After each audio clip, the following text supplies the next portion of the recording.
পাঁচ নিচে দেওয়া হচ্ছে। আজকের ঘটনাটা ওই অ্যাজ ইউজুয়াল, আগে বলেছিলাম বাঘ, গাধা আর সিংহ। সিংহ বনের রাজা, তো বাঘ যেতে যেতে দেখছে গাধাটা ঘাস খাচ্ছে। এবার গাধাটাকে বলল, ঘাসের রংটা কি সবুজ না রে? তা গাধাটা বলছে, না না, ঘাসের রংটা নীল।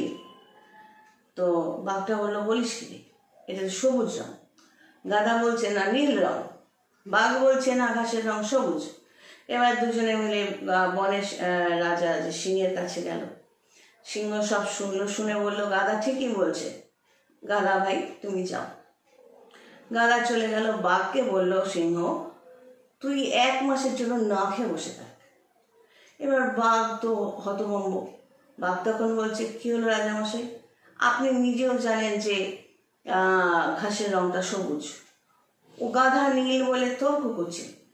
আমি বললাম সবুজ, আর আপনি আমাকেই শাস্তি দিচ্ছেন। তখন সিংহ বলে, সেই জন্য তো তোকে শাস্তি দিচ্ছি না, আমি তোকে শাস্তি দিচ্ছি এই জন্য যে তুই একটা বাঘ, তোর মধ্যে যা কোয়ালিটি আছে একটা গাধার মধ্যে সে কোয়ালিটি নেই।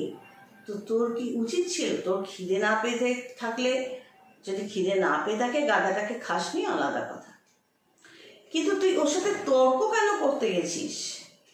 গাধা গাধার মতো চিন্তাধারা নিয়ে বেঁচে থাকুক, তুই তোর মতো চল। তোর মধ্যে কোয়ালিটি থাকলে জীবনে এই গাধাগুলোকে জীবন থেকে ছুঁড়ে ফেলতে হয়, না হলে তোমারও বোধ বুদ্ধি গাধার মতোই হয়ে যাবে, তুমিও মনে করতে শুরু করবে ঘাসের রংটা নীল।